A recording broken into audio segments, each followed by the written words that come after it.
obrigada pelo convite.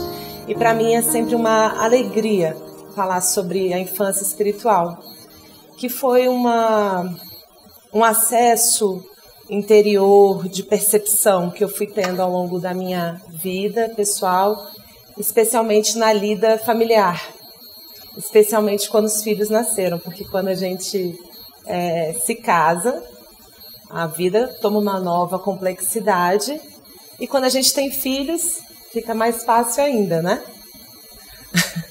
Fica bem mais complexo e a gente acaba precisando lidar com diversas esferas de dor, de desafios, de entender como que a gente vai conduzir a nossa vida e também conduzir aqueles que Deus nos confiou.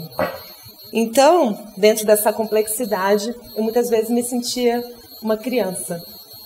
Ficava assim, meu Deus, mas eu vou dar conta disso? Eu vou dar conta de ter filho? Eu vou dar conta, né, de cuidar de uma casa?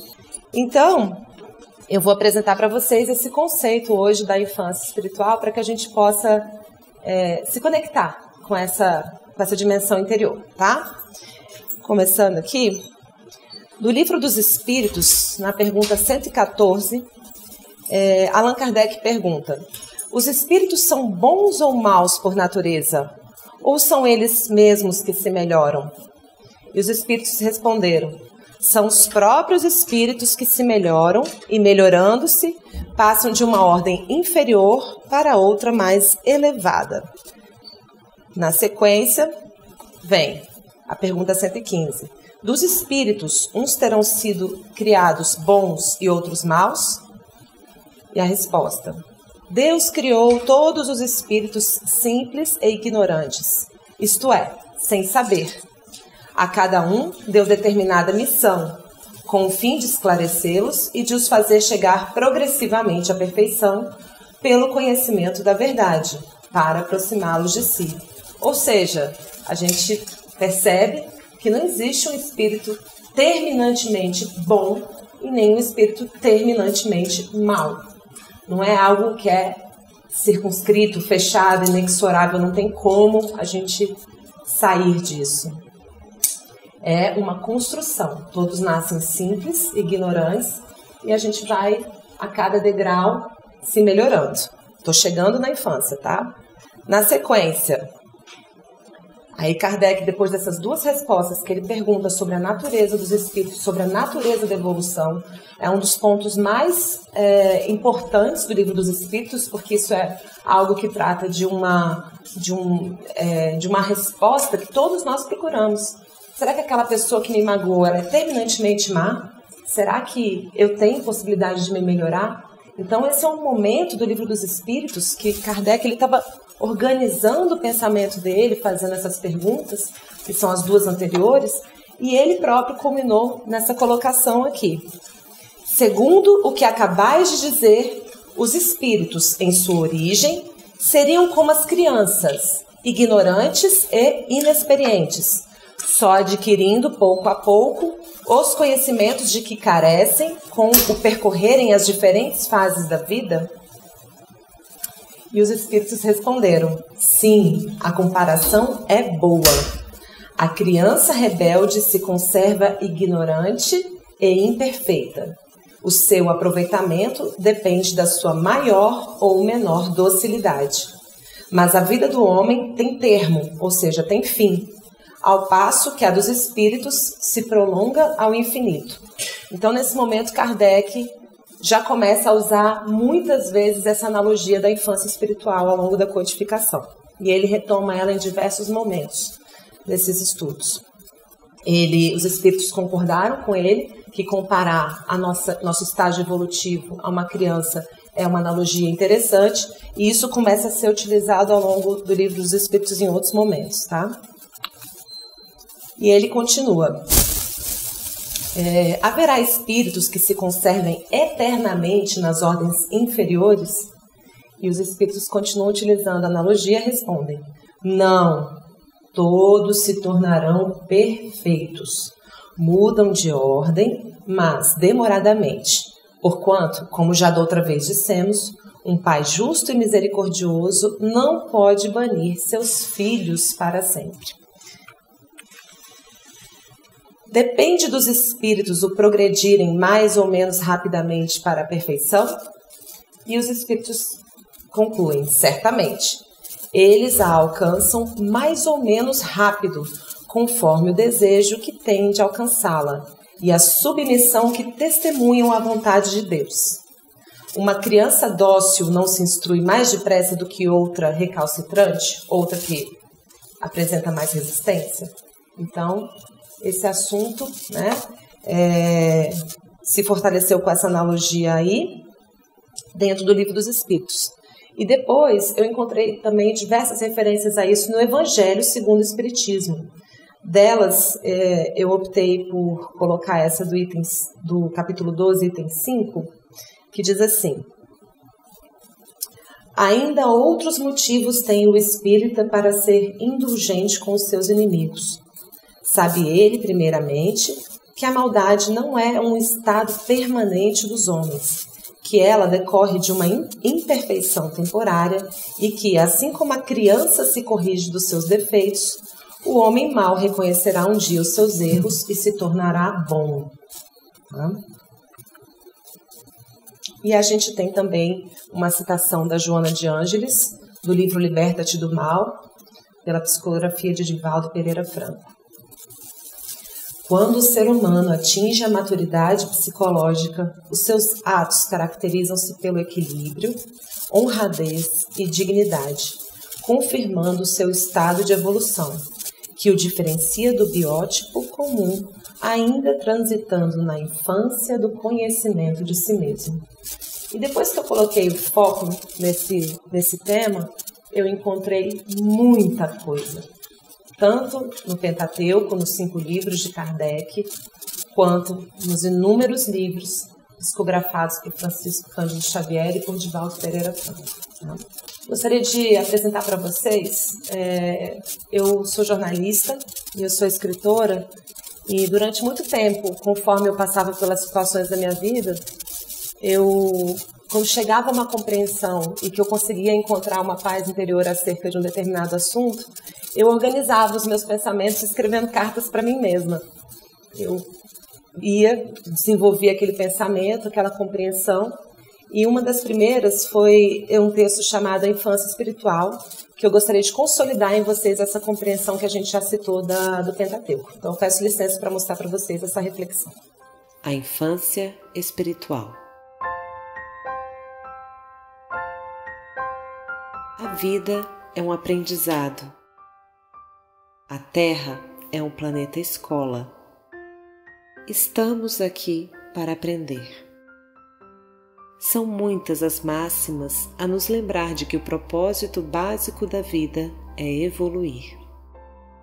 No entanto, todos nós, ainda que por breves momentos, seguimos um sentido diferente desta programação inicial.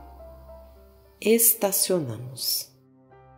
Diante de algum obstáculo, escolhemos parar ou simplesmente estagnamos em alguma manifestação inconsciente de nossa infância espiritual. E o que fazemos diante de uma criança que ainda não aprendeu a engatinhar, a andar, a falar? Nós a condenamos? Nós a julgamos incapaz? Sentimos-nos superiores a ela? Claro que não. Nós olhamos para as crianças em processo de aprendizagem com ternura e confiança na vida. Simplesmente sabemos que chegará o dia em que um passo antecederá outro, em que a fralda amanhecerá seca, em que a noite inteira será dormida, em que a frase será perfeitamente pronunciada. É só questão de tempo. Por que não aplicar essa mesma ternura à manifestação de nossa infância espiritual e à dos outros? Mas trata-se de um adulto consciente, retrucamos.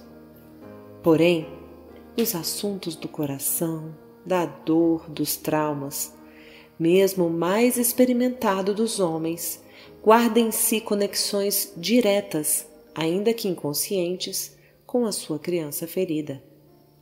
Isso não quer dizer que alguém que manifeste um determinado aspecto infantilizado seja terminantemente menos maduro do que outra pessoa que já não sofre com o mesmo tema. O ser humano, em suas ricas e infinitas manifestações, possui matizes mil de personalidade. Por isso, a ineficácia das comparações entre uns e outros. Um condenado por um crime qualquer, por exemplo, pode ter desenvolvido uma grande humildade, mas ainda assim não ter a paciência amadurecida. Tem certamente uma programação didática diferente da minha. Não há sentido algum, portanto, em comparar, medir, julgar. Cada pessoa tem a sua proposta acadêmica como que gravada na consciência.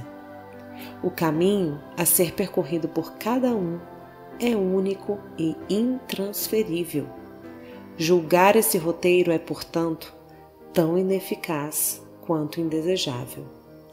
Ao nos depararmos com a impaciência alheia, a teimosia, o orgulho, a vaidade e o egoísmo, lembremos: eis a infância espiritual deste irmão, que eu possa servir de instrumento para ele seguir em frente, que eu me abstenha de condenar, apontar, ferir, que eu seja a mão que ergue, a palavra que anima, o olhar que estimula, que eu tenha profunda admiração por seu processo de aprendizado e reconheça que este não é melhor nem pior do que o meu, apenas diferente.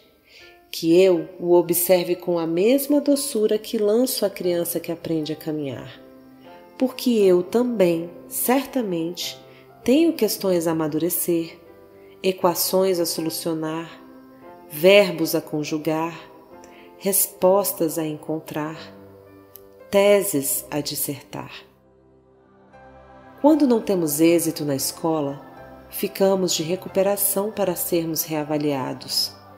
Se ainda assim não der certo, repetimos de ano para revisitar, uma vez mais, a lição ainda não apreendida. Porém, não retrocedemos nunca, nem voltamos para uma série anterior. Apenas estacionamos. Neste lugar, aguardamos que a vida lance novamente as perguntas que nos estimularão a desenvolver e expressar a resposta esperada. Uma vez respondida, a etapa é superada e voltamos a caminhar. Retomamos o nosso movimento ascensional. E a vida, como excelente mestra que é, amorosamente nos lança novas outras interrogações. E assim vamos fluindo, de pergunta em pergunta, de resposta em resposta, galgando os níveis da nossa programação evolutiva. É a ânsia da vida por si mesma, conduzindo-nos rumo à excelência, nos degraus da maturidade espiritual. Gratidão, ó Pai, pela fantástica escola da vida.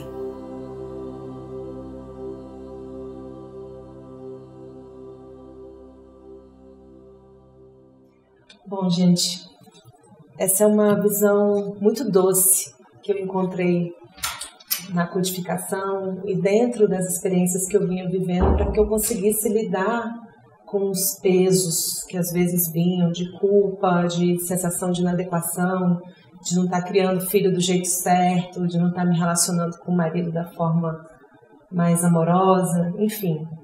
E aí eu comecei esse diálogo interior comigo mesma em busca de um viés um pouco mais gentil e carinhoso, porque a gente não aprendeu a ser gentil e generoso com a gente mesmo. Em geral, a gente se destrata muito, né? Eu, pelo menos, me destratava muito, me culpava, me autocriticava. Isso tem um lado bom também, porque quando a gente é muito autocrítico, a gente não fica muito paradão, né? Assim, resignado e deixando a vida levar. Tinha um lado bom. Mas tinha também uma rudeza, né? Que às vezes eu percebo isso de uma maneira muito intensa nos espíritas, porque o próprio codificador nos incita a sermos esforçados, e nós somos, né? Os espíritas, eles têm esse viés muito forte dentro de si. Mas às vezes a gente passa um pouquinho da medida e vira um açoite, né? A gente pega e se maltrata muito. Então, eu comecei a entender, a fazer essa correlação comigo mesma e fazer também uso disso na minha vida familiar.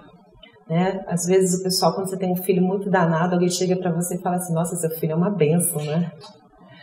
Então, eu falo que a convivência é uma bênção, né? Sim, mas também é uma bênção. Pelos dois lados, que a gente sabe que não é fácil conviver. E é dentro do lar, meus amigos, que está a nossa maior escola, onde a gente tem a reencarnação, como diz o Chico Xavier, não tem endereço errado. Então a gente renasce, né, naquele nosso lar de origem e depois, por nossa vez, aqueles lugares, as famílias que nós formamos com os nossos companheiros e companheiras, são também, como eu poderia dizer, lugares de reencontro, onde a gente realmente reencontra aqueles que vão oportunizar as faíscas necessárias, né? A fricção de almas necessária para que as questões que a minha infância espiritual precisa amadurecer possam vir à tona. Tá tudo certo até aí? Vocês estão conseguindo compreender? Então, na bênção da convivência, a gente tem essa oportunidade. Só que muitas vezes a gente está tão mergulhado em dor que a gente não consegue fazer isso com aproveitamento, digamos assim, suficiente, né? A gente se perde, a gente vai e vem, mas a vida, né? Jesus nos ensinou, pedi e obtereis. E as respostas, elas sempre chegam, elas sempre nos alcançam quando a gente se abre. A gente não faz uma prece, uma oração para Deus nos ouvir. A gente faz uma prece, uma oração para a gente sintonizar com Ele, porque Ele está ali, em constância, em amor incondicional, o tempo inteiro vibrando. O que a gente precisa acessar, o nosso próximo passo na nossa escalada evolutiva, e a gente muitas vezes não está ouvindo, não está vendo, não está disponível, né? Então, pedir e obtereis, e a gente vai conseguindo aos pouquinhos ter essas respostas. E na minha convivência, eu sou casada há 17 anos, e eu tenho 3 filhos, tive um quarto que... tive uma gravidez trigemelar, um deles ficou na trompa, voltou para o plano espiritual. Foi assim, inclusive, no meio dessa confusão que eu tive, eu quase morri nessa situação, e eu tive um encontro com a doutrina espírita dentro desse contexto, num grupo familiar que é ligado à casa de vocês aqui. Por isso até que eu estou citando, faço aqui a minha homenagem também à voinha, né, tia Neuci, a Patrícia e o Fabrício, que na época me acolheram, o Hugo, o Marcelo, que estão aqui, com a Vanessa. Então eu tenho uma estima imensa, né, por essa família que me acolheu nos primeiros 8 meses, quando a mediunidade eclodiu após esse fato, que foi no meio de uma história da gestação. Então a minha vida espiritual, ela veio toda assim, me convidando a entrar em contato com a minha espiritualidade por meio da família, por meio do casamento, dos filhos, né? E eu falo que a gente vem no centro para a gente ensaiar, a gente vem aprender a fazer a caridade aqui, mas a caridade menos fácil de fazer é aquela dentro de casa, com o próximo mais próximo, e ainda além, a gente com a gente mesmo. E eu fiquei obstinada com isso, falei assim, pois eu vou encontrar uma maneira de evoluir com leveza, de evoluir com um pouco mais de auto-amor e de tratar a minha Danizinha com carinho, e de me referir a essa infância espiritual que me habita com amor. Sabe? A gente não se trata tão bem. Eu comecei a perceber que eu tinha constrangimento de falar comigo mesma com amor. Ô Danizinha, ô querida, você é tão linda, né? Que isso já se confunde com uma culpa, com uma sensação às vezes de vaidade, ou disso, daquilo. Não, a gente pode fazer isso, a gente pode se tratar com gentileza.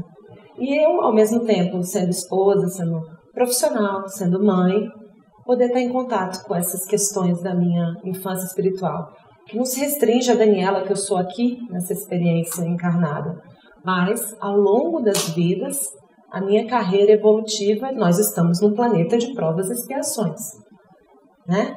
E algumas décadas, daqui a alguns anos, a gente está entrando em regeneração. Segundo o Divaldo Franco falou que em 2012 a gente entrou nesse alvorecer, mas é algo muito lento. Então, eu não posso esperar ter tudo sanado, resolvido aqui, mas eu posso sim estar em contato com o meu atual momento, ser verdadeira comigo mesma, me avaliar e usar a bênção da convivência como um dos maiores instrumentos de evolução dentro de casa, no centro espírita do lar. Por isso que eu recomendo com muita veemência a prática do Evangelho no lar para todos, né? A bênção da convivência foi um vídeo que a Eudilane disse que apresentou para vocês, porque hoje eu juntei 3 vídeos, né? 3 desses meus textos, dessas conversas interiores comigo mesma, infância espiritual, que eu quis apresentar para vocês para que a gente pudesse encontrar esse chão para fazer essa analogia, tá? Esse da bênção da convivência, ela já passou para vocês, mas também está no canal, na hora que vocês quiserem assistir, fazendo esse link para que a gente chegue no que eu vim trazer para vocês aqui hoje, que são 10 chaves para despertar o divino nos nossos filhos, tá? Nada mais, nada menos do que frases que foram chegando a mim, às vezes por uma música, às vezes por um livro, uma palestra, um acesso interior no momento de meditação, de recolhimento, numa vivência espiritual, enfim. E que eu percebi que fizeram uma baita diferença na minha convivência com os filhos, tá? Então vamos lá, porque eu vou passar essas chaves que para mim foram importantes, quem sabe para vocês uma delas faça sentido. A primeira delas é essa frase da Aglaé Graham, que eu recebi no celular. Chega pra gente às vezes aquela imagem e eu fiquei boba quando eu vi. Eu ainda era pequena quando meus filhos nasceram. Foi só com o passar do tempo que fui crescendo com eles.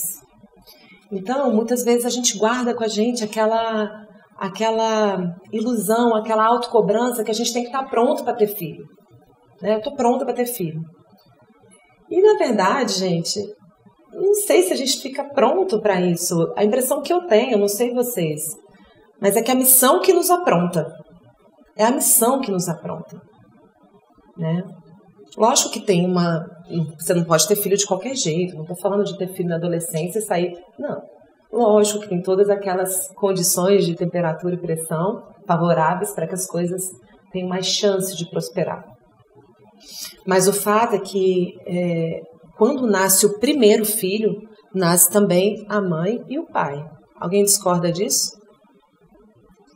Porque quando a gente recebe aquele bebê lá, né, na maternidade, a gente dá à luz, meu Deus, que espanto, né? Agora somos eu e você e eu, e no meu caso o pai, né, e os pais, a mãe, e você, o que eu vou fazer, né? Não é tão simples assim. Eu acho que tem gente que já vem pronto, mas comigo foi tudo bem difícil. Eu fiquei espantada, eu fiquei, uau, né? Como é que eu vou dar conta disso?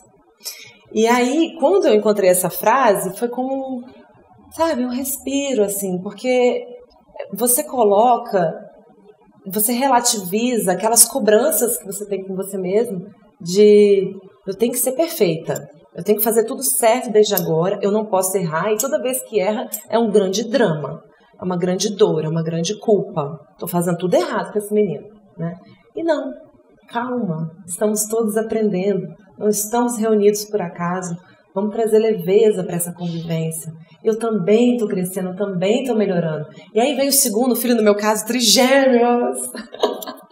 Eu não fiz tratamento, simplesmente falei, vamos ter o segundo. E quando eu me deparei, estava grávida de trigêmeos. Então, ela está de boca aberta, foi mesmo. Punk. E foi bem mais fácil do que a primeira vez. Mesmo eu tendo tido esse episódio de quase morte, ter acontecido tudo o que aconteceu, eu já me sentia mãe. Sabe? Então não tinha aquela coisa, eu era muito assim, gostava de ler, gostava de dormir e acordar na hora que eu queria. Então, filho é aquele convite para a gente sair do próprio umbigo, né? A gente precisa ir, chorou, vai, né? Então, assim, foi muito mais fácil a segunda viagem para mim. Para vocês também?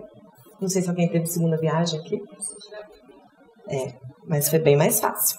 Então essa primeira chave é algo que é importante para a gente entrar em contato com a nossa infância espiritual no lar. É a gente saber, galera, não tem ninguém pronto não. A gente está aqui aprendendo e crescendo junto com eles. Hoje, que minha filha mais velha já está com 11 anos, eu me sinto assim, um pouquinho mais madura, um pouquinho mais tranquila. E conseguindo ter muito prazer na maternidade e na maturidade. Porque às vezes as pessoas falavam, é tão maravilhoso, né? E eu ficava, Tipo, e aí as minhas amigas me perguntavam, nossa, mas ser mãe é bom? Eu falo, é bom, mas é ruim. Aí chegava alguém que não tinha filho e falava assim, é ruim ser mãe? Eu falava, é ruim. Ai, mas é bom. Né? Então a gente precisa se desprender um pouquinho dessas construções rígidas e duras de que tem que ser bom ou é só ruim. Na literatura, como eu sou jornalista, escritora, a gente tem aquela história dos personagens redondos, eles têm vários lados, não é só bom, não é só mal, tem toda uma complexidade envolvida. E a gente está em contato com o lado bom, curtindo, gozando, aproveitando esses momentos, é bom demais. E no ruim, o que é a codificação, o que a doutrina mostra pra gente? Que é oportunidade de aprendizado, é oportunidade de burilamento, é oportunidade de entrar em contato e se melhorar. Então, no final das contas, é sempre bom. E aí, conforme a gente vai relativizando e trazendo mais suavidade para esse processo, vai ficando muito gostoso. Eu posso dizer para vocês que hoje está sendo muito prazeroso para mim ser mãe de 3. A segunda chave, essa aqui eu vou fundo, tá? É um trecho do Espírito André Luiz, do livro Entre a Terra e o Céu, Entre o Céu e a Terra, pela psicografia de Francisco Cândido Xavier. Escutem bem isso. Estejamos convictos, porém, de que o mal é sempre um círculo fechado sobre si mesmo, guardando temporariamente aqueles que o criaram, qual se fora um quisto, um cisto, de dura ou longa duração, a dissolver-se, por fim, no bem infinito, à medida que se reeducam as inteligências que a eles se aglutinam e se afeiçoam. Então a gente pensa no mal, que eu chamo de não bem ainda, é o amor infantil se experimentando em si mesmo, batendo cabeça, mas é amor, tá? Então esse mal nos reuniu em vínculos. Matei meu filho não sei o que comigo, todo mundo, né? Arrancou a cabeça de não sei quem. A gente sabe que lá para trás o passado é muito grosseiro. Nós todos passamos por experiências de assassinato, de aborto, de abandono, de traição, porque estávamos na infância espiritual deste planeta. Então, conforme a gente foi tendo essas experiências uns com os outros, nós fomos criando vínculos. E o vínculo ele se dá pela culpa, pela sensação de responsabilidade, pela infração às leis de amor. Conforme a gente vai infringindo as leis de amor, nós vamos criando vínculos, que é essa textura que forma esse cisto, né, que o André Luiz se refere. Então ele nos convoca para que nós estejamos convictos de que o mal é um círculo fechado sobre si mesmo, que guarda sobre ele temporariamente aqueles que o criaram. Então nós criamos juntos essa situação, então a gente está ligado. E ele pode ter curta ou longa duração. E vai se dissolver, por fim, no bem infinito, à medida que se reeducam as inteligências que a ele se aglutinam e se afeiçoam. Então, nós estamos reunidos não por acaso. Deu para entender essa colocação do André Luiz? Isso, gente, é a família. É a família. Lógico que nós temos espíritos que a gente reencontra pelo caminho que vem para nos dar suporte, que são um refresco. Né? A própria codificação nos fala de que a gente também atrai e reencarna com pessoas que vão ser aquelas pessoas que vão ser o nosso baluarte, a nossa força, né? Vão nos apoiar nisso. Mas muitas vezes são reencontros de reajuste, pelo menos aqui nesse planeta de provas e expiações, tá? Então, reconhecer isso, como é que isso traz leveza pra gente? Você não vai ficar se sentindo ganhador da Mega Sena dos horrores. Putz, eu fui ter logo aquela sogra. Quando eu vi aquele marido, virou aquilo, né? Meu Deus, de que barriga que saiu esse filho? Não sei de onde saiu esse infeliz, né? A gente fala aquelas coisas malucas no momento de dor. E, na verdade, a gente tem a bênção de estar nessa doutrina espírita que nos traz a consciência e a responsabilidade. Querido, não tem reencarnação com o endereço errado. Não tem. Não tem nenhuma vítima aqui. Tá? É oportunidade de aprendizado. A terceira chave é uma que a gente sempre escuta, né? Domínio público, uma frase que a gente vê em várias coisas. É tudo sobre amor. É tudo em nome do amor. Tudo que a gente está vivendo, tudo que a gente está passando, tudo que a gente está experimentando, é em nome do amor. E em nome do amor a gente faz um monte de besteira, porque nós também estamos aprendendo. Nós também estamos encaminhados. Então, nós temos aqueles momentos que a gente está realmente a serviço de um amor mais puro, mais iluminado, mais leve, mas a gente também tem atitudes que a gente faz em nome de um amor cego. É um amor que, por exemplo, eu vou dar um exemplo bem prático da minha vida. Muitas vezes, em função de ser espírita, gostar de ler os livros e estar aprendendo a palestrar, que eu fiz poucas palestras ao longo da minha vida, mas estou aprendendo e estou gostando cada vez mais disso. Quando alguma coisa acontecia, que a minha filha vinha me falar de um problema, quando eu vi, eu estava palestrando para ela. Eu estava assim, não, minha filha, porque não sei o quê, porque não sei o quê. Quando eu vi, eu estava recitando o Evangelho segundo o Espiritismo quase que inteiro, e falando, e eu estava muito pouco focada no que ela estava me trazendo. Por amor, porque é o meu jeito de lidar comigo mesma. Mas ser mãe e ser pai é muito você se conectar com o que a criança precisa. O que ela está perguntando? O que ela está pedindo? Às vezes, aquela criança está precisando aprender a ter defesas diante da vida e você fala, não bate de volta não. Não estou falando que a gente vai ensinar a bater, tá, gente? Entenda o que eu estou dizendo. É eu sair desse lugar, né, de pensadora, de escritora, de tudo, e falar, filha, o que está acontecendo? Bateram em você? Como que você se defendeu? Eu me conectar com a dor dela e não com aquilo que eu uso para mim. Então, ser mãe e ser pai, muitas vezes, passa por a gente se desprender da gente mesmo e virar um tutor daquele ser. Em geral, a gente tenta fazer o quê? Por amor, a gente tenta pegar a nossa receita e enfiar numa outra pessoa que é outra pessoa. Eu acho isso quase impossível de não fazer isso, assim, de sair desse caminho. Mas eu tenho percebido que conforme eu educo, mais fazendo perguntas, mais acomodando o sentimento dela para saber o que ela precisa e menos o que eu preciso, me sentir segura para que meu filho seja certinho, que ele passe de ano, que ele, enfim, seja como eu, que eu vou me sentir segura, não por egoísmo, mas por amor mesmo. Eu gostaria que ela tivesse tal profissão, eu gostaria que ele tivesse tal comportamento em sala de aula. Entendem o que eu estou falando? É uma coisa assim, você começar a se conectar, né, que todo e qualquer erro, excesso ou falta que a gente faz é em função do amor. Desse amor que está amadurecendo, está encaminhado, tá? Então, essa foi uma outra frase que me trouxe muita leveza. Eu também olhar para os meus erros como tentativas de acertar por esse amor cego, tá bom? Aí veio essa que eu também acessei numa vivência espiritual, num momento de profunda meditação que eu estava, e me veio essa frase, o erro é o caminho mais próximo do acerto. Eu me sentia, às vezes, muito mal quando eu errava com o filho, que eu perdia a mão, dava uma palmada, né? Ficava nervosa.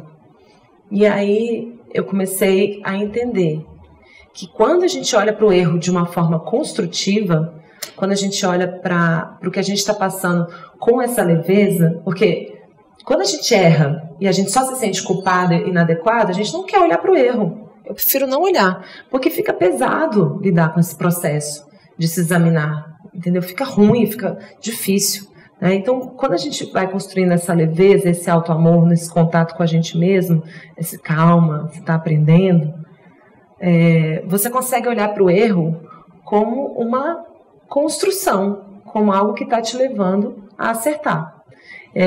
Nessa época, eu lembro, mais ou menos uns 4 anos atrás, né, com esse tanto de menina em casa, muitas vezes usava o recurso de gritar.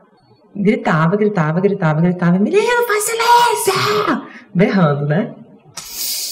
Até que eu falei, gente, não tá legal isso, fico exausta, fica ruim, eu não quero. Mas eu também tenho que aprender a falar baixo. Então, eu fiz essa proposta para mim mesma e perguntei pro meu marido se ele estava afim. Falei, escuta, o que você acha da gente começar a falar mais baixo? A gente gritar menos. Acho legal e tal, porque também eu não posso virar a mãe dele e ficar vigiando ele para ele não gritar, né? Ele é um adulto. Então, a gente se apoia. E aí ele falou, topo. E cada um cuidou do seu e a gente foi orientando, que os filhos, sim, a gente tem como ensinar, né? E aí é meu lugar e é o lugar dele. Então, depois que a gente fez isso, a gente foi percebendo que a cada 10 vezes que a gente gritava, diminuiu para 9, diminuiu para 8, para 7. E hoje em dia eu só uso o recurso, porque é um recurso importante, gritar. A gente não pode se desfazer das coisas. Só que a gente manda no recurso e não o recurso manda na gente. Vocês compreendem a diferença? Se você vê o menino indo enfiar a mão no fogo, qual que é o melhor recurso? Um berro bem dado, não é? Imagina, né? Nessa hora a gente grita, a gente não se desfaz desse recurso. Mas eu escolho usar a hora que eu vou gritar. Não é o grito que está me tomando e sendo o modus operandi da casa. Entende? Então, conforme eu fui errando e sentindo o incômodo do erro, ou como eu me sentia depois de uma palmada dada com raiva ou alguma coisa, eu via que aquele erro era uma ponte para eu chegar em algo novo. Então você também traz leveza para esse processo. Você vê o erro como uma oportunidade de melhoria. Essa é a parte favorita, é a saudação do Namastê, que é uma prática hindu, Deus em mim, referencia Deus em você. O que significa isso? Eu tenho a fagulha divina dentro de mim, você tem, você tem, você tem, você tem, você tem. Vocês acham que os nossos filhos não têm também? Os nossos filhos têm. Eles têm conexão com essa centelha divina, com essa força interior. Então, eu comecei a dar voz, né, e principalmente dar ouvidos para essa presença nos meus próprios filhos. E a ouvi-los com respeito. E a ouvi-los com vontade de realmente me conectar com o melhor deles. Muitas vezes, em função das dores que a gente teve na nossa própria criação, a gente distrata muito os filhos. A gente fala com eles como se eles estivessem fazendo aquilo por mal. Tá gritando, tá bagunçando, tá jogando comida para fora do prato, por maldade. E aí a gente começa a agredir os filhos. Pô, que saco, você não consegue comer direito, menino? Só que senta direito, já te falei, fica quieto. Quando você vê a relação, tá uma relação magoada entre mãe, pai e filhos, cobrando do menino que não me incomode com esse jeito dele infantil de ser. Quem é que tá falando aí na gente essa hora? É a nossa criança ferida, que por sua vez foi educada com essa rudeza. Os nossos pais são maus? Foram criados também dessa maneira. Ninguém faz o que faz por maldade. É porque a gente está evoluindo nesse planeta. A gente mal saiu do mundo primitivo. Não é por mal, é por natureza. É como é. E se a gente consegue olhar para isso e tirar essa carga de maldade dos nossos pais, observar as nossas tosquices com relação aos filhos, com essa relativização e olhar assim, poxa, mas é por isso, né? Tamo aí. E a doutrina espírita traz isso pra gente, nós temos essa compreensão além, ela se expande, é tão mais fácil pra gente compreender isso, né? Que a gente vai ter uma outra chance quando a gente desencarnar e que a gente está melhor, a gente está melhorando, né? Então, quando você está agindo desse jeito com os filhos, eu estou agindo desse jeito com os meus filhos, eu percebia, né, que eu estava conectada com essa minha criança ferida, que eu estava machucada, e descontando, passando esse machucado para o menino. Ou seja, eu estou agindo como criança, não estou no lugar de mãe. Eu também faço uma formação, gente, assim, além da doutrina espírita, eu estou me formando em consteladora familiar pela escola alemã da Henninger Schule, e eu vou a cada 2 meses em São Paulo, eu vou uma vez por ano na Alemanha, estou me formando nisso. Essa é meu grande amor, é falar sobre família, sobre esses caminhos de resgate, né? Eu com os meus pais, primeiro, eu poder reencontrar os meus pais que eu ocupei tanto, que eu tinha tanta amargura, me sentia tão desatendida, tão abandonada, dar colo para esses processos em mim, entender como foi e depois reencontrar a grandeza da minha mãe e do meu pai exatamente como foram.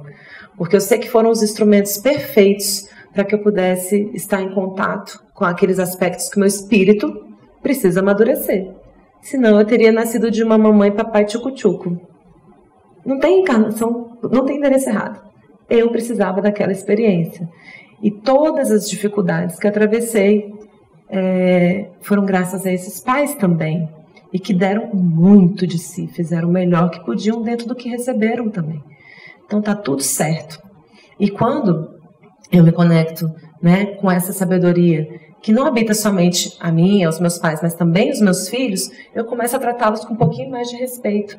Eu começo a entender que eles têm uma sabedoria. Eu sou a tutora, que Deus confiou eles a mim, eles estão sob a minha condução, mas eles têm a sua própria jornada, a sua própria caminhada. E eu tentar socar a força minha na deles é algo improdutivo, tá? Mas natural, tá bom, gente? Não tô falando isso pra vocês se sentirem que, ai meu Deus, eu tô aqui. Não. Tô mostrando que este é o natural, porém, quando a gente atenta a esse fato, a gente consegue sair um pouquinho da situação, dar um zoom out e olhar um pouquinho mais de longe e falar, agora eu estou atento a isso. E eu vou procurar me melhorar nesse sentido. Essa chave 6, eu não sei se essa pessoa é espírita, se não é, mas eu recebi esse texto também na internet e é uma mensagem imensa. Se vocês quiserem procurar mensagens dessa mulher, é uma americana chamada Pamela Cribb e ela atribui as mensagens que ela recebe a Yeshua, Jesus. E eu fiquei super desconfiada, falei, nossa, eu vou lá ver, né, que petulância, né, a pessoa canalizar algo que se atribui a Jesus, né. Gente, a cada linha, aquilo que o Kardec fala, conecta com a mensagem e não com o mensageiro e vocês terão a resposta. E a cada linha que eu lia dessa mulher era só luz e só certeza, só confirmação. E aí eu fui buscar uma comunicação dela sobre a família, sobre criação de filhos. E ela disse o seguinte, o que a criança mais frequentemente precisa no fundo do seu ser é da confiança sincera dos seus pais. Elas nos dizem, mamãe, papai, confie em mim, deixe-me ser quem sou, deixe-me cometer erros, deixe-me tropeçar, deixe-me ser quem eu sou e mantenha sua fé em mim. Quando eu li isso, eu fiquei assim, no momento que eu estava vivendo, eu fiquei muito impactada, porque isso significa você realmente confiar nos seus filhos. E muitas vezes a gente se refere ao filho como um caso perdido. Ah, esse moleque é impossível, isso aqui é Maria. E a gente vai se desfazendo deles em algumas frases cotidianas que a gente se permite, na nossa dor, falar. Ah, isso aqui é bagunça demais, ah, isso aqui não tem jeito não. Cara, se a mãe e o pai não confiarem nos filhos, quem vai? Quem vai? Se cada um de nós, que somos mãe e pai, deixarmos de ter contato com esse Deus que habita o nosso filho, que é o mesmo que habita aqui em mim, com amor, quem vai? Então, nós não podemos nos dar ao luxo de largar de mão dessa confiança. Tudo que o filho mais precisa da mãe e do pai é dessa confiança geral e restrita. E conforme a gente vai mostrando para eles a desconfiança, eles vão desconfiar de si mesmos. Nós somos a fonte. Então a gente pode até dar uma bambeada, mas a gente vai trabalhar na gente aquela construção. Ele, assim como eu, é um espírito criado simples e ignorante, está na codificação. Assim como eu, ele tem a infância espiritual dele, assim como eu, ele está aprendendo, e eu vou estar aqui sempre do lado para auxiliar ele a melhorar. Porque eu sou a tutora. não é?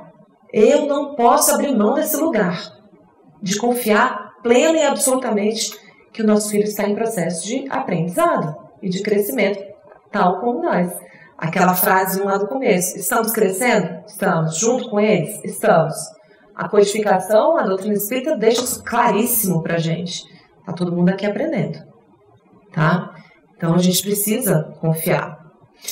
Essa chave 7 é uma muito boa para usar no dia a dia, tá, gente? O mal não se combate, reforça-se o bem. Essa frase, ela fica ecoando, né? Vou dar um exemplo prático. Eu coloquei esse exemplo no vídeo. Passei um tempo com a minha filha para comprar um vestido branco para ela, para uma festa que ela queria ir. Aí a gente passou num restaurante para comer antes de ir para a festa. E quando a gente chegou no final, tinha um leite com canela que ela bebeu. Lógico, derramou no vestido todo, né? Eu fiquei tão frustrada com aquilo. Menina, como é que você faz um negócio desse? Né? A minha frustração se fez ali. É normal? É, né, gente? A gente é humano também. É normal a gente ficar frustrado. Porém, como tutores, a gente precisa ter em vista também de que eu ficar apontando o mal, eu ficar fez errado, nananana, é a forma como a civilização vem crescendo nos últimos tempos por meio da condenação, apontando os erros, forçando a pessoa a sentir culpa, inadequação e se modificar para ser aprovado. É ou não é assim a nossa forma de aprender? A gente fica culpado, a gente fica...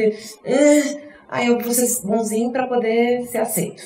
Então eu vou me melhorar. É uma forma que a humanidade evoluiu até então. Porém, a vida anda para frente, né, gente? E não se demora com os dias passados. É para frente que a gente anda, né? A gente não retrocede, a codificação nos mostra isso. A gente pode até estacionar, resistir, fazer uma força gigante, mas é para frente que a gente anda. Então eu comecei a explorar, eu vi essa frase, o mal não se combate. Primeira coisa, quando eu sinto frustração com algo que os meus filhos fizeram, eu paro e falo comigo mesma, tudo bem, você está frustrada, tudo bem, é natural. Não pega um chicote para ficar se sentindo mal de ter sido duro não, tá, gente?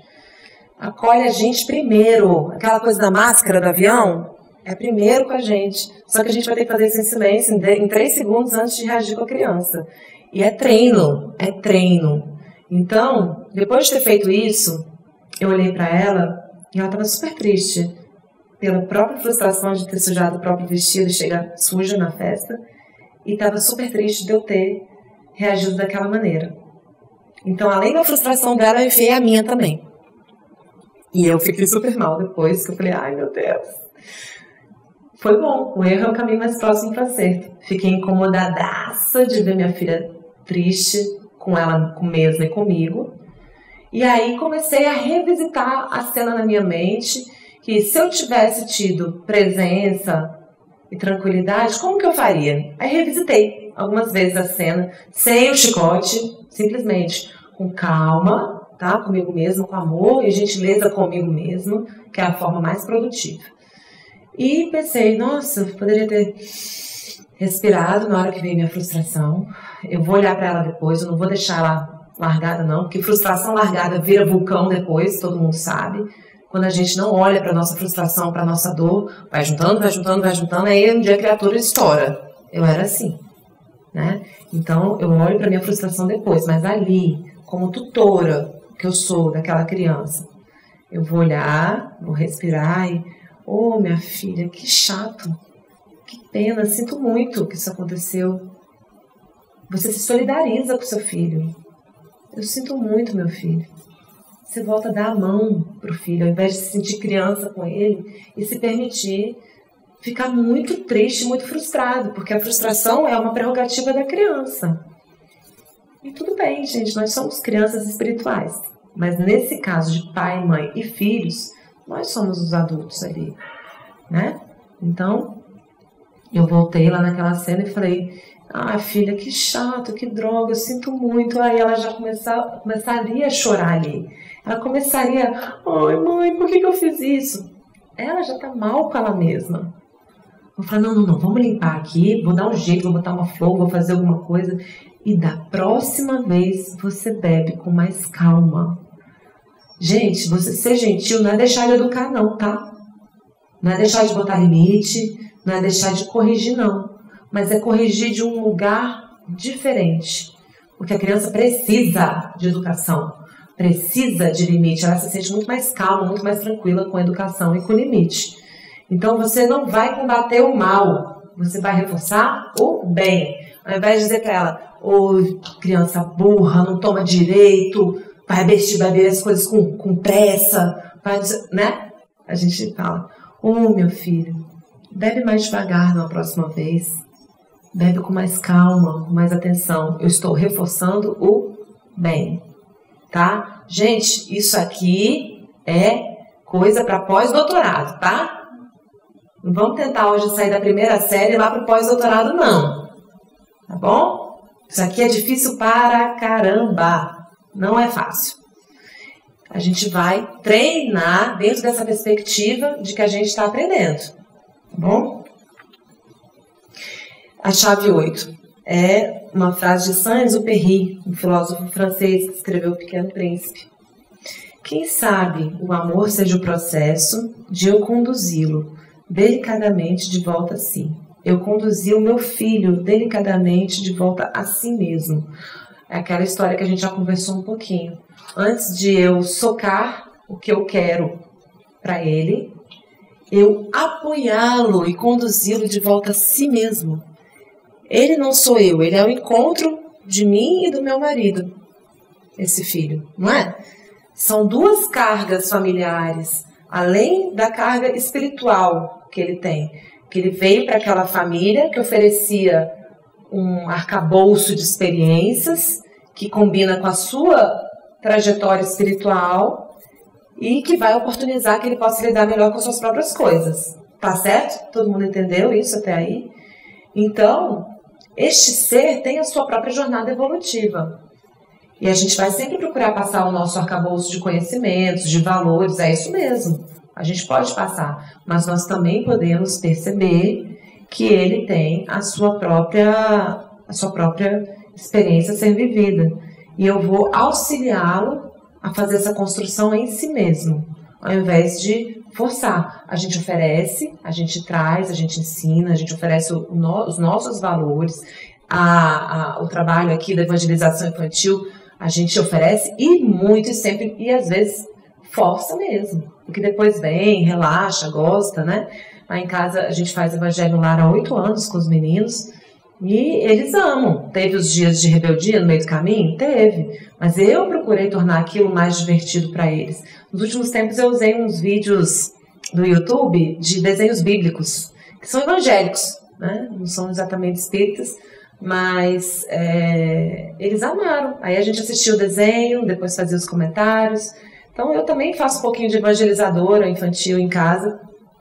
Agora, quando chegar num determinado momento que alguma diferença de mim se manifestar e se concretizar aquilo, né, eu vou ter que entender que aquilo é o arcabouço daquela pessoa, daquele espírito próprio, e apoiá-lo para fazer isso de uma maneira mais saudável possível, sem forçar tanto, né? A chave 9, gente, é a gente entender o lugar que a gente habita, o lugar que a gente ocupa de mãe e pai. É uma oração, é a famosa prece do amanhecer que ninguém nunca soube quem é o autor, um autor desconhecido. Eu peguei um trecho só dela, tá? Senhor, permita-me ver além das aparências teus filhos como tu mesmo os vês, e assim não vês senão o bem em cada um. Aquela história, Deus que habita em mim, habita também os meus filhos. E eu estou pedindo para que Deus me auxilie a ver nos meus filhos, além das aparências, vê-los como Ele mesmo nos vê e vê os nossos filhos. E então, ver se não o bem em cada um.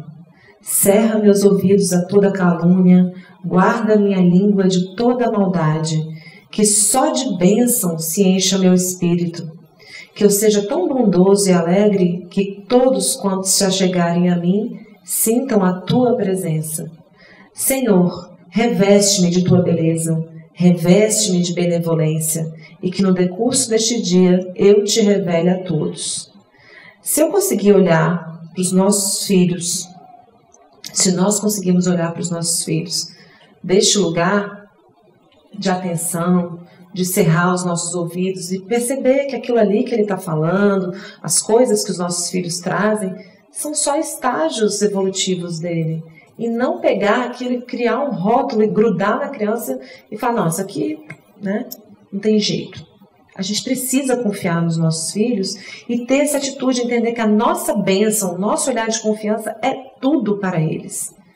Que a gente possa cerrar os nossos ouvidos para a maldade, para a calúnia, que eu possa segurar minha língua antes de ferir, né, meu filho, que eu possa abençoá-lo todos os dias. E que ao longo do dia, quando essa criança entrar em contato comigo, ela vai entrar em contato com esse olhar, né, que é o mesmo olhar de Deus. Lógico que dentro da minha possibilidade de cada dia, conforme eu tiver para dar. Mas isso é um lugar importante da gente entender o tamanho que significa a nossa bênção para os nossos filhos. É tudo para eles, né? E por fim, a chave 10 é uma citação do Evangelho de Marcos, capítulo 4, versículos 26 a 29. Disse ainda, o reino de Deus é assim, como se um homem lançasse a semente à terra. Depois, dormisse e se levantasse, de noite e de dia, e a semente germinasse e crescesse, não sabendo este homem como. A semente está lá embaixo da terra, a gente plantou a sementinha nos nossos filhos. Ela está lá, gente. Se a gente se conectar com essa confiança, com essa semente, com essa bênção nesse filho, tá? Mesmo que a gente passe para um outro mundo, que eles saiam de casa, ai meu Deus, hoje vão sair com os amiguinhos na rua. É com essa semente que a gente tem que estar conectado. Então Marcos continua a dizer, a terra por si mesma frutifica. Primeiro a erva, depois a espiga e, por fim, o grão cheio na espiga. E quando o fruto já está maduro, logo se lhe mete a foice, porque é chegada a ceifa. A vida e a ânsia da vida por si mesma atua sobre os nossos filhos. Quando eles saírem de casa, quando eles se mudarem, né? Quando por alguma razão a gente não conseguir estar perto, a gente pode confiar que essa semente bem nutrida e bem conectada nos nossos corações a qualquer tempo, perto ou longe, ela vai continuar germinando, porque a própria vida vai se incumbir disso.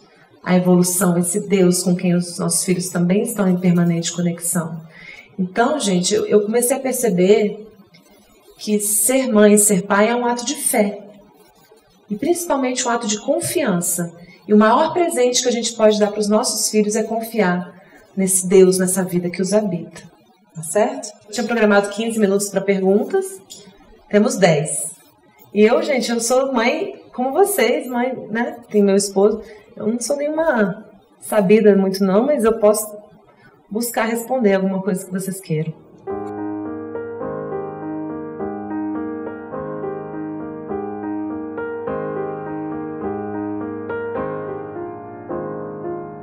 Então, um filho sem limite é um filho perdido, é um filho inseguro.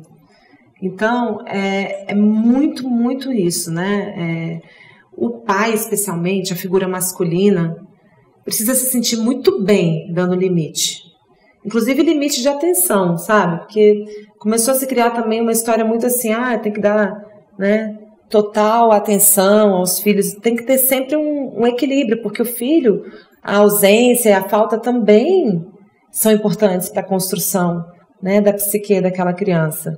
O pai ficar também se culpando o tempo inteiro ali disponível, a criança não vai lidar com a falta. Então, assim, a gente sabe que hoje em dia falta muito mais do que sobra, mas a gente tem que entender que é um movimento entre esses lugares, de presença, de constância, né?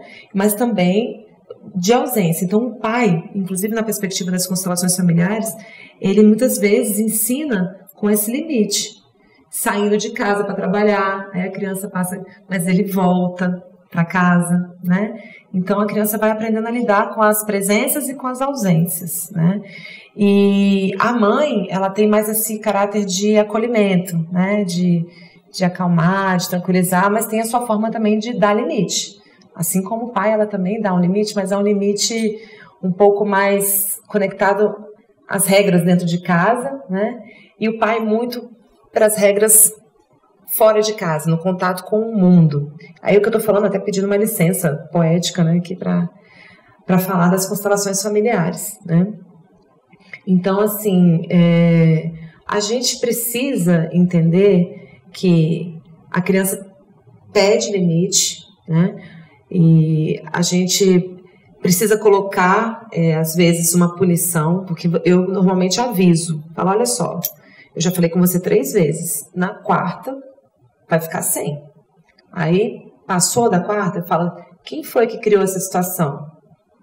Fui eu ou foi você? Aí, não, fui eu. Então tá bom, tá aqui, tirei.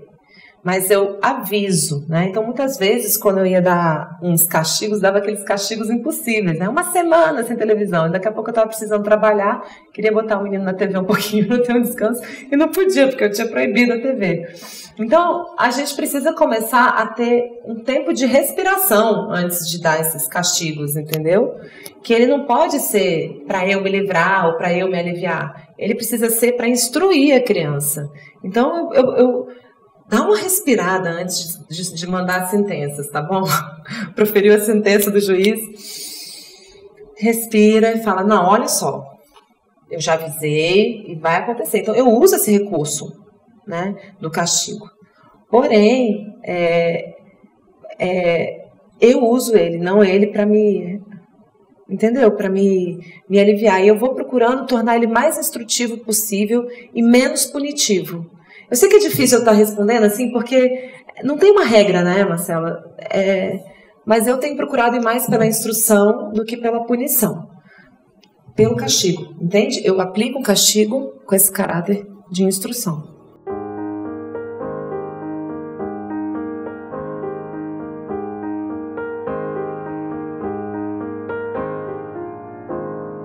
Aí é aquela história, né? Eu uso nessas horas o recurso da prece, né? Às vezes até se eu estou muito desequilibrada, eu tenho mediunidade também. Então, dependendo do dia, a mediunidade dá aquela desorganizada e você precisa se recolher um pouquinho para fazer uma leitura do Evangelho em voz alta, né? Porque a gente fica muito à mercê das emoções, né? E aí dá aquela tranquilizada. Meu filho, agora, eu quando estou com muita raiva, quando eu consigo fazer isso, né, que eu já não bati, já não gritei, já não fiz besteira, digamos, num momento bom, eu falo, olha, a mamãe agora não dá conta de falar com você, eu vou tomar isso aqui, vai pro seu quarto, em 5 minutos eu volto lá pra gente conversar. É a gente aprender que a gente não precisa reagir exatamente na mesma hora, mas com um pouquinho de prece, uma conexão, a gente consegue se acalmar e se reorganizar para que aquela atitude, e muitas vezes ela é importante, sim. A criança precisa sentir, ela pede esse limite. A gente vê, obviamente, ela pedindo limite. Então dá, porque limite deixa a criança segura. Só que esse limite não precisa ser violento nem agressivo, ele pode ser instrutivo. E quando a gente está na emoção, da frustração de pais de querer controlar a criança à força, é a hora que a gente tem que dar uma respirada e se organizar o máximo possível para fazer essa transição da punição para a instrução. Tá? Respondi? É tão difícil, né? Mas eu falei que é pós-doutorado o negócio aqui, mas dá para fazer.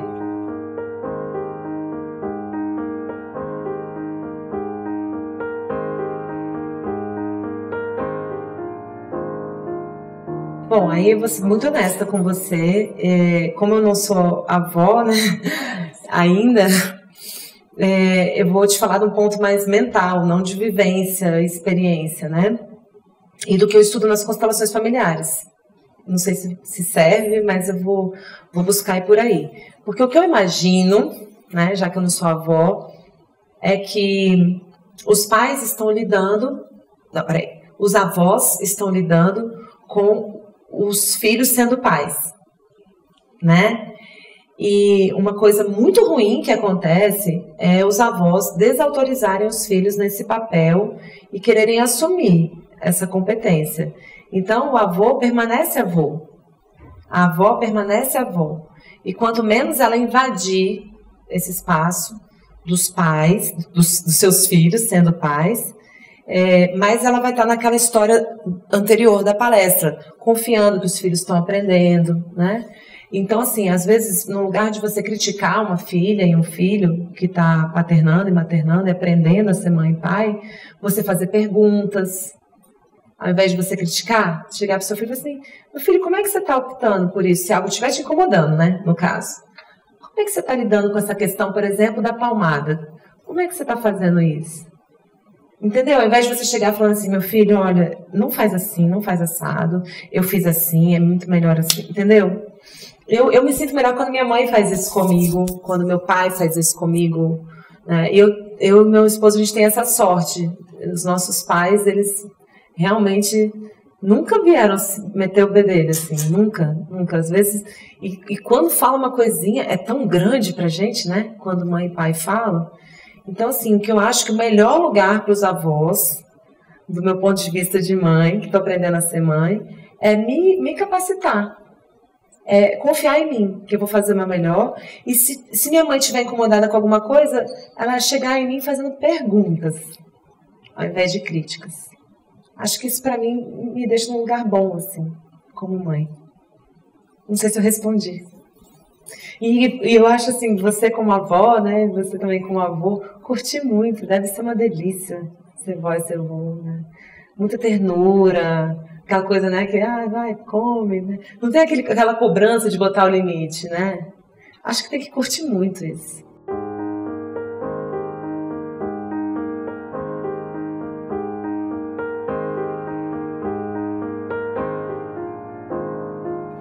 No vídeo que eu fiz o Convivência em Família, eu conto uma história dessa, de uma situação que eu vivi e que depois eu revisitei no meu pensamento. E aí eu fiquei assim, sabe? Aí eu fiquei tão animada depois que eu revisitei que eu fiquei doida para ver o dia que o copo de suco ia virar de novo, para eu poder botar em prática os meus músculos novos. E de fato, cada vez é melhor. E assim, foi bom você ter falado isso, Van, porque me traz uma coisa que eu aprendi também. Durante um tempo, né, um dos meus filhos ficou indo em psicólogo, né, e eu fui perguntando para ele algumas coisas, foram mais ou menos uns 6 meses em que eu estava passando por uma adaptação, porque né, quando eu coloquei ela a minha filha no psicólogo, ela estava passando por algumas questões no colégio, de comportamento. Aí eram assim, 4 sessões. 3 ela ia e na 4ª íamos eu e meu esposo. Aí quando a gente ia ver, era muito engraçado, porque eu achava que ele ia falar dela. Mas quando eu chegava lá, ele falava da minha dinâmica com o Máximo. Né? Tipo assim, olha, o problema que surge num filho muitas vezes tem a ver com a dinâmica dos pais, gente. Então, assim, eu saía de lá e ficava assim, nossa, mas é mais oportunidade de aprendizado. E conforme eu e ele nos ajustamos, ela foi ficando melhor. Ela foi ficando mais sadia. E aí, uma das coisas que ele me falou com relação a esses momentos de estouro é que quando você estourar, você precisa sustentar aquilo. Porque se você entrar na culpa, ai, filho, mamãe passou da linha e tal, aí a criança fica insegura.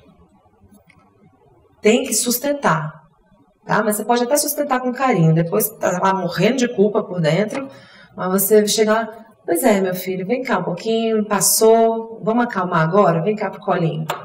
Mas você está segurando o limite que você precisou dar. Seja pela sua infância espiritual, tem toda uma mistura dentro, não é só uma coisa só. Você estava dando limite mesmo para a criança, mas a sua dor também estava, sua frustração também transbordou ali. É tudo ao mesmo tempo. Só que o que a criança precisa? Não é que a gente fique se sentindo menos culpada com a gente mesmo. Se eu começar a me desculpar pelo que eu fiz, eu vou estar de novo dando vazão à minha criança, que está se sentindo culpada e quer se sentir melhor. Você está entendendo o que eu estou falando?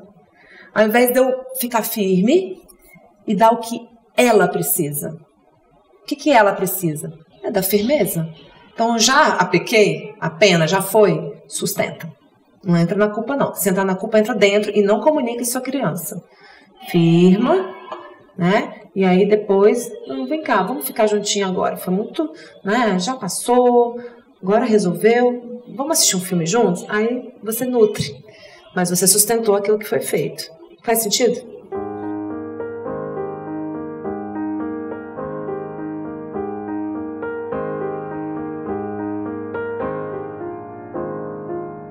Aí é o filho que tá mandando na casa, né? Aí é o filho que tá dando... Então, assim, quanto mais segura, mais firmada você ficar, mais seguros e firmes eles vão se sentir, tá? Mas quem é a mãe? Aí, né? E aí você vai se colocando cada vez mais nesse lugar, com essa competência, sem culpa, né?